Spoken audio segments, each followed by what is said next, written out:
Hello there, friends. It is Jimmie Maverick, and welcome to the Fantasy Frenzy podcast. Today, I'm coming at you solo. Mr. Swami Rob was not available, but he will be back next week, and we will be talking a lot of fantasy at that time.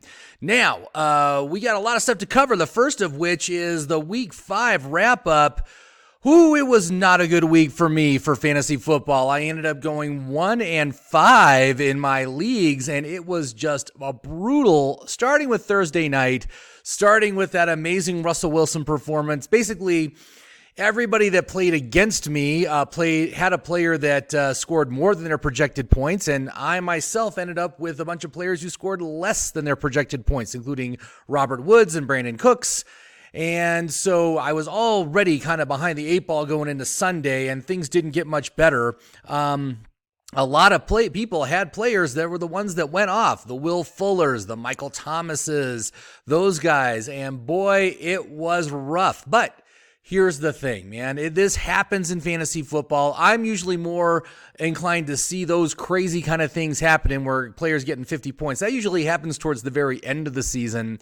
This week it happened to happen in Week 5, and it didn't happen to involve any of my players. So I am still in great shape, though. In fact, the one game that I won, I am now 4-1 in that league, and I vaulted to the number 1 position in that league. That was great. Most of my other teams only fell about one spot as a result of me dropping to either 4-1 or 3-2. And then I do have 3 teams right now at 2-3, which I am concerned about, but I'm thinking they are going to bounce back very nicely this weekend.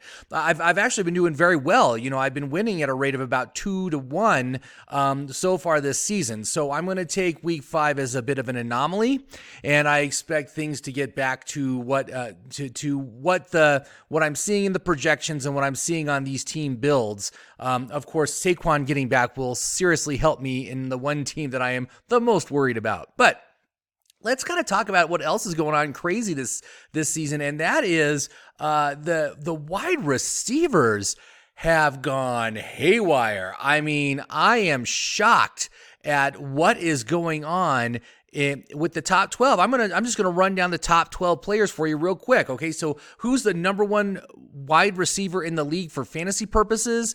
Chris Godwin of the Tampa Bay Buccaneers, followed up by Amari Cooper. DJ Chark, a guy who wasn't even drafted, is number 3 right now.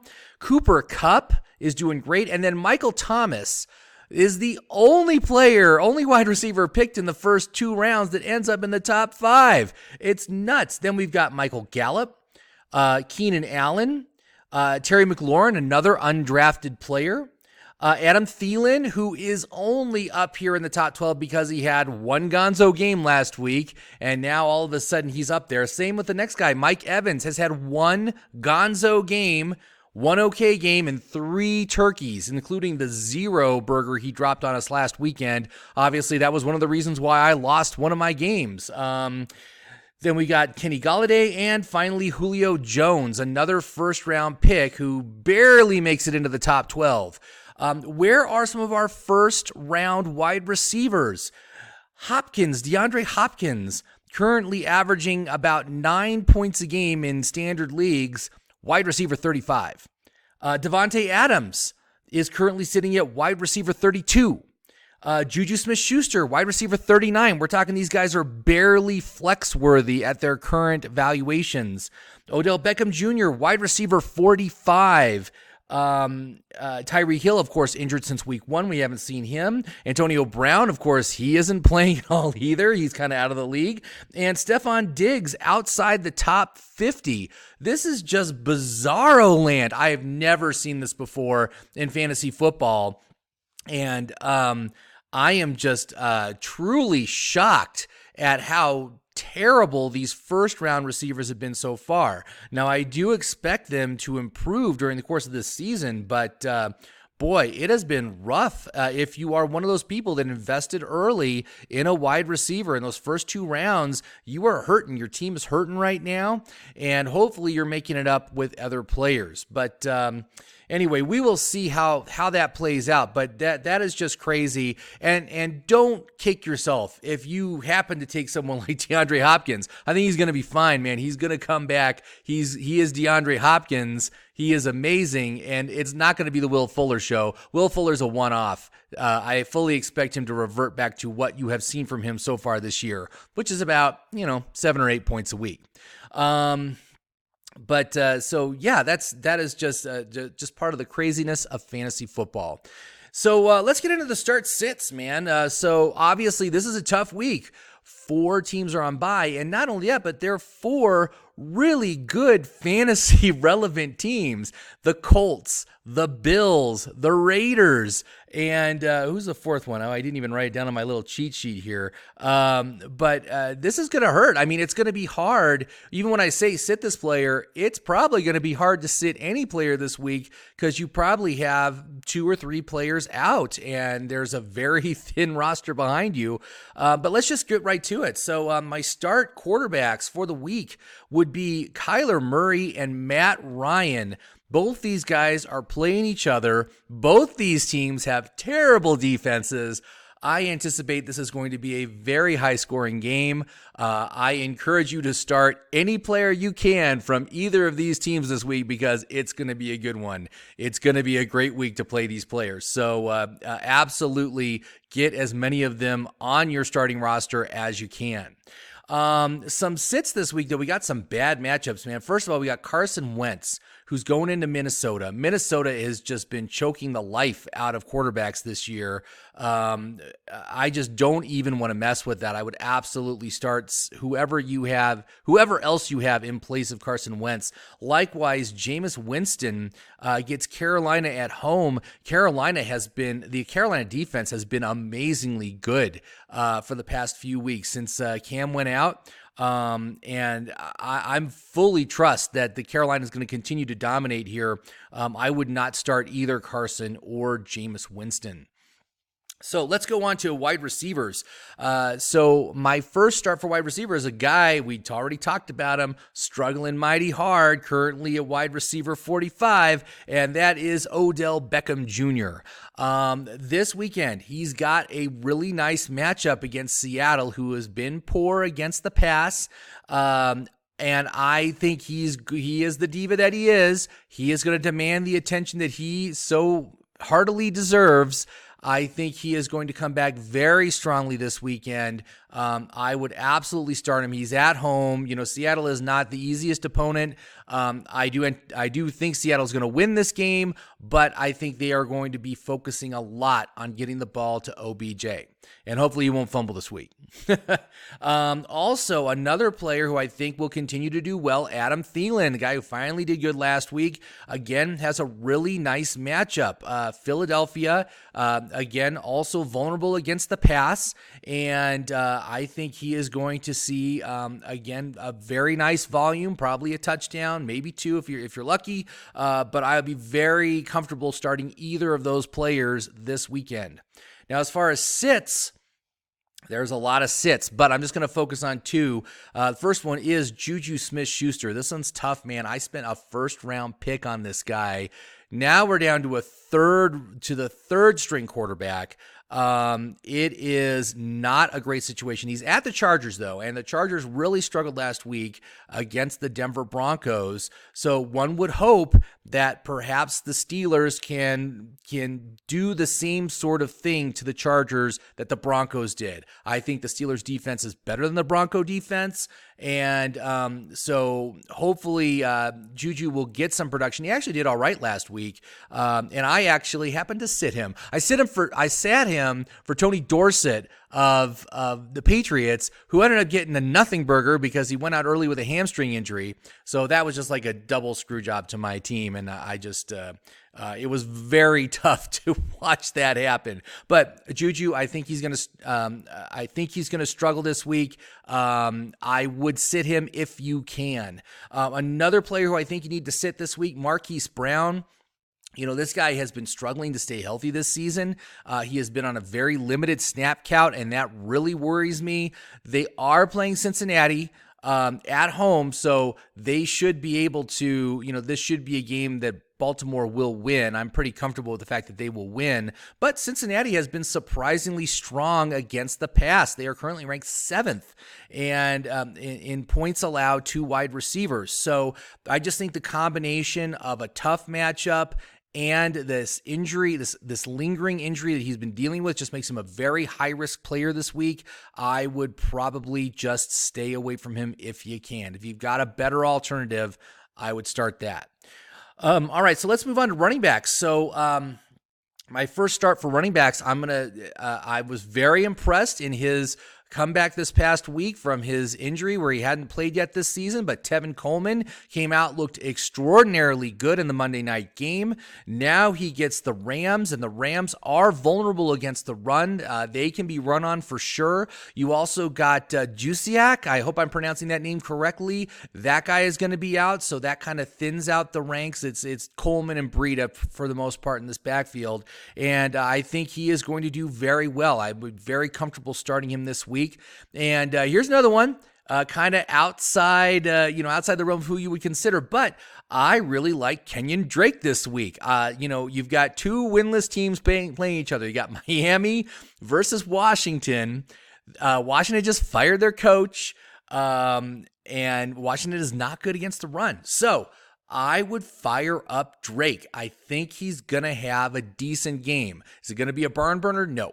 But I think he can be a very suitable player as your RB2 or flex, and I would certainly be comfortable starting him because of that. Now, as far as sits this week, one player who I am just not enthusiastic about at all faces another tough matchup, actually, Devonta Freeman in Arizona. Arizona has had a pretty good rush defense, and so you compile that with the fact that neither one of these teams has a good pass defense. The ball is going to be thrown all over the field. Devonta Freeman is not going to be involved in this game plan. Plus, he's like on a 50-50 timeshare with Ito Smith right now. That backfield you just don't want anything to do with. Sit Devonta Freeman. He's not worth starting. I also think that another sit is going to be Phillip Lindsay, who's come on pretty strong the past couple weeks. He's looked really good, but now he faces the Tennessee Titans. They are at home, so that does help somewhat. But I've got to tell you, man, I don't like this matchup. Tennessee's rush defense is for real. I think they are really going to limit him and Royce Freeman. So I would sit both those guys if you have a better alternative. For a lot of people, you're just not going to have it this weekend because of the buys. So finally, let's talk about tight ends. Tight ends starts this weekend. Austin Hooper, I got to say, I'm so happy that Austin Hooper has done as well as he had. He was one of my top targets in the fantasy draft. He ranked very highly for a number of factors: his increasing usage in each of the past 3 seasons, contract year, struggles with the wide receivers, both Julio and not Sanu. Why am I drawing a blank on his name right now? The second wide receiver in Atlanta. They've both been really struggling this year, but I got to say, Austin Hooper's been cleaning up. He's been playing very well. He gets to play Arizona again. Arizona is the gift that keeps on giving to fantasy tight ends. Didn't happen last week with Tyler Eifert, but expect the tight end scoring train to get back on the track with Austin Hooper. Nice matchup. Absolutely a start this week. Another one who I like, actually, I think is going to do very well. Greg Olsen, who's been real up and down this season, hasn't done hardly anything the past 2 weeks, but he does get a nice matchup against Tampa Bay. I think he is going to be a suitable start for you. I would be very comfortable getting him going, especially if you have Darren Waller or perhaps Eric Ebron. I think he's a great alternative to those bye week tight ends that are not going to be playing this weekend.